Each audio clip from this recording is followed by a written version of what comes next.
Hello, Ryan here, aka Mac, and welcome.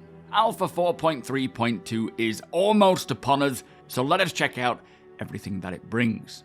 As always, a huge thank you to all of my patrons and channel members. Thank you all so much for the support. Cannot do this without you guys. It is truly appreciated. So Star Citizen Alpha 4.3.2 has just seen its first release candidate drop onto the PTU last night. Now what this means is that we are on the cusp of the patch releasing, with each patch on the PTU from here out potentially being the build that gets pushed to live. And as it stands right now, this RC1 or Release Candidate 1 patch is still on the PTU, so it has yet to release. So there is a good potential that tonight we will see an RC2 candidate, and hopefully that one is good to go live, pushing it out later this evening. Which means, unless anything unforeseen rears its head, Alpha 4.3.2 will likely go live this week, maybe even tonight. So with that said, let us take a quick look at everything that this new patch brings with it. Also, in celebration of CitizenCon, the Tobii Eye Tracker 5 is on sale at 15% off until the 20th of October. Now, I highly recommend checking out this device. I personally cannot play Star Citizen without it anymore. The level of immersion that it offers is unmatched. Plus, it is also great for content creation, allowing you to use your head or your eyes to control the camera, as I am doing here, in which I am recording some of our org members practicing for the upcoming Daymar rally. Below you will find two links, one to the sweepstake in which you can win yourself a Tobii Eye Tracker 5, and the other link which will take you to the deal, but also any purchase made using my link does directly support my channel, providing me with a direct kickback. So a huge thank you in advance if you choose to do so, and to those of you who have done so already. Now bear in mind, this will not be a deep dive into each new update or feature, just a brief overview of everything slated to come in so that you know what is new when stepping into 4.3.2. First up, we have the FPS AI Turrets, and I assume that these are found within the depths of the ASD facilities or potentially at gang locations in Pyro. I haven't seen them yet, I haven't found them yet, so do let me know in the comments below if you know where they are, and I'm sure that we will see many more turrets like this and others come along more and more as they establish more of a security presence in the verse at places like LZs, basically areas with armistice zones. There is the new Palatine heavy battletech armor. This one looks pretty cool, and I am sure that when Starware comes along, it will provide a decent amount of protection. Plus, with a helmet like this, cannot wait to see the visor boot up. There are 2 new hairstyles added to the overall choice, 5 new Wikolo Ships to unlock with their unique skins and upgraded components. The Klaus and Werner laser repeaters are having an art refactor, which are probably the most commonly used vehicle weapons right now, so it'll be nice to get them up to snuff. For more impactful changes, let us talk about salvaging. Now, this has seen a very significant change to structural salvage, including the values of both RMC and CM being decreased drastically. Not to mention, when it involves refining the CM, the yield percentage slashes profits even greater. Now, personally, it does feel like they have decreased this way too much, like unintentionally too much. My guess is either that it happened due to a miscalculation and they will be readdressed, or it is intentional and they are trying to bring everything in line to make profits for all professions level out across the board before other factors like risk reward and travel time and such play an impact as well, with them planning to further balance as time goes on. Now, for 4.3.2, if this is intentional, I think for many salvaging is now a no-go, which is a big shame. So if it is intentional, hopefully there are changes to make it make sense in the near term. We will talk a bit more about this with the economy updates in this patch as well, but it is a big shame for salvaging to get slashed so much, so we will see where it goes from here.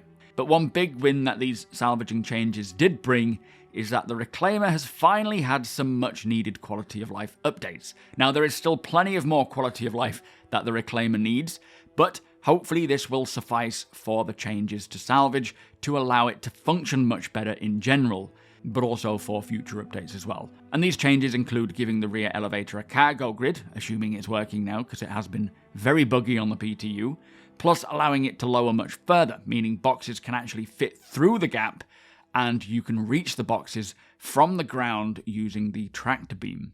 But the best addition for the Reclaimer is that it can now dock to a space station, albeit it might only be using the left-hand side airlock of the Reclaimer, but still it is great that that can happen, and hopefully we don't see too many bugs with it or they get fixed before it goes live.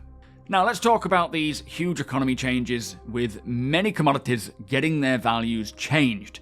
There has been changes to bulk grade commodities, an increase to profits for bulk grade mining commodities. The same goes for free trading as well, for bulk commodities as well. So if you're buying them in bulk, there are a lot of changes there and should increase your profits. Plus, many other items got their values changed, with some going up, some going down. I'm hoping these Heart of the Wood mushrooms have increased drastically in price as they said they would, because I do love harvesting. Now, what is very interesting here is how, including with salvage, is how a lot of this is certainly just to make things make more sense. But also, with them saying at CitizenCon that things like interstellar hauling is coming, more robust mining and more robust salvaging missions, this will slowly start to come together, and I suppose they're trying to get to the idea of what the average player should earn doing an average job for an hour's time. Getting that baseline, getting it all aligned accordingly, and then all of the other contributing factors like travel time and risk reward can start to alter those options. They are moving the economy into a place that caters for everyone, and as much as it might not make sense now, as they said at CitizenCon, with them pushing towards 1.0, certain decisions they make in the now might not make sense to what we have right now in the game, but it is necessary to get to where they're going to. Of course, they can and do make mistakes, especially when it comes to economy things, but it all needs to make sense, and I feel like what is happening now is them trying to make it make sense, because there are many professions, many ways of making cash in-game, and they need to make sure that it all fits, and then the other factors can come in and adjust the prices as well. So we'll see where it goes. For now, if the salvaging profits are too low, don't do it. If you enjoy salvaging and you have fun doing it, just keep doing it. Doesn't matter. But I think for many, the drive to salvage in 4.3.2 will be gone, and it'll just be a waiting game until we see how that impacts the rest of the verse and whether they make any more changes. Anyway, moving on. There was also a large balance pass done to many FPS weapons, which hopefully gets them more into a final state, as I would love to start properly practicing with them. We also have the 3 new ships announced at CitizenCon in 4.3.2, being the Esperia Stinger, the Anvil Paladin, and Grey's Shiv. Some cool additions there, especially that Paladin. I think that is going to be a regular addition to our fleet. There was also the new CitizenCon digital goodies pack items now in-game. I assume it's all of the stuff, being the new armors, weapons, plushies, clothing, and little tidbits. I haven't checked everything, but it'll be fun to have these available now. There is the new addition and final addition, I believe, to the ASD facilities here in Stanton, where it takes you even deeper, although we have heard that when Nyx comes along next month, this whole Dr. Jorret storyline takes us through to the Nyx system.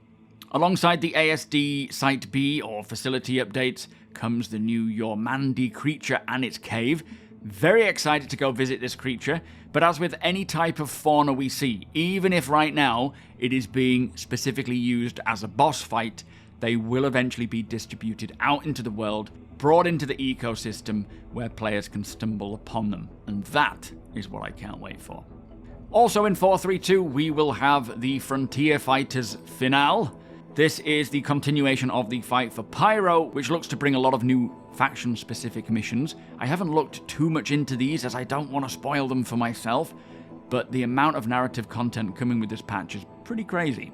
And then the final feature that was supposed to come with 4.3.2, but again, I'm not entirely sure if this has made it in, is the mission pickup on location, which is essentially when you arrive at a location, or as you're arriving to a location, you will be given certain missions that you can only acquire if you are in that location. They won't pop up on your MobiGlass. Now, this feature has slipped from patch to patch a few times, and I have not heard a single thing about it being in 4.3.2, so my guess is it still isn't coming in, but if you have seen it at all in 4.3.2, do let me know.